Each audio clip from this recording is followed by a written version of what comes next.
this week, a local television station conducted their own very non-scientific study into beards to see whether or not men with facial hair harbor bacteria, the same type of bacteria that you would find in fecal matter.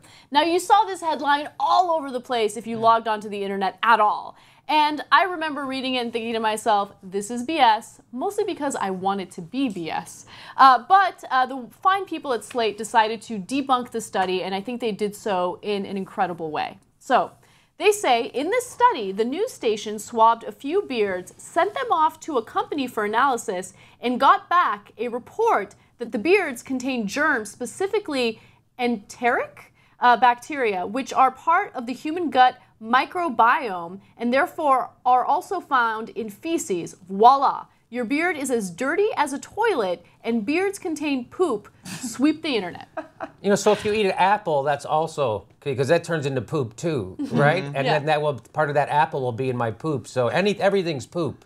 Everything's poop. So at the end of the day, largely, yeah. So when, you know what's funny, the headline was your beard contains poop, and Rick Perry came out and said his wife is very clean. Oh my God. I don't even know what she looks like.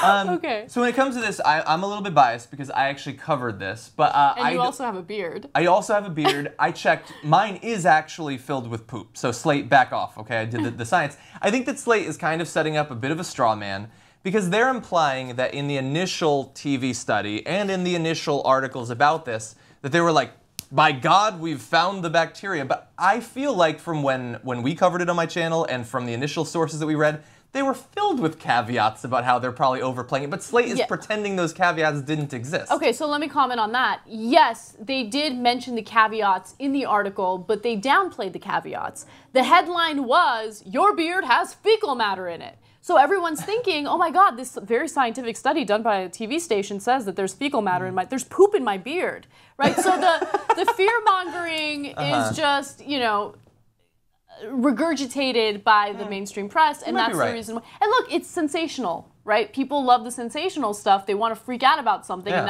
look, people love beard news. The reason why they do love beard news, and the reason why I was particularly disturbed by this is because the facial hair trend among men right now is a great trend, and I don't want it to go away anytime soon. What is the trend? To have facial hair? Just to have facial hair. Oh, you like facial hair? Scruff. You like that? It's like a thing. Yeah, she doesn't want guys like, oh God, poop. She doesn't want that, Does that sandwich taste like shit, or is it just your beard? The answer will surprise you, or will it? Oh my God. I think that it's on every outlet to be questioning of the methods of every study that they cover. And I feel like that, at least for when we cover things on the Young Turks or on my channel, like that's the most fun part of the analysis is trying to pick holes in it. So they need to do that. And so Slate is right. If they don't do that, then they're not doing their job. But by the way, I feel like I could go through the last week of Slate and I could find about 20 different stories that are just as sensationalistic as the poop beard story. Possibly. And I like Slate. Possibly, but they did a good job in debunking. They did a good job in this case, yeah. So what they found was that in the study, they didn't actually, you know, have a beard group and a non-beard group, right? So they did the swabs of the guys who had beards, but then they didn't see what kind of bacteria someone without beards would have on their face. And so as a result, you know, they did their own, you know, study into this, and they realized, it doesn't matter if you have a beard or not, you have the same amount of bacteria on your face, and it's normal, it's natural, it's just part of living. Everything literally has bacteria on it, unless it's something that's extremely sterile, like it's been sterilized.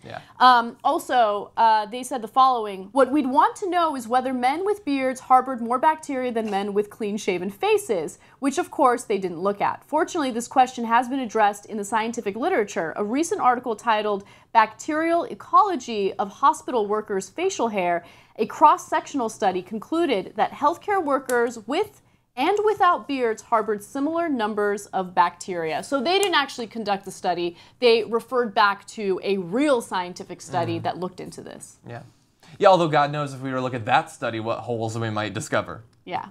Who knows? Did Slate do that? I don't know. Good question. And by the way, the bacteria that they found isn't unique to fecal matter. It's bacteria that you can find in other matter. So that was one of the caveats. This isn't necessarily poop, it's bacteria that's found in poop and in other things. Little ironic that this bacteria story went viral. We'll be right back.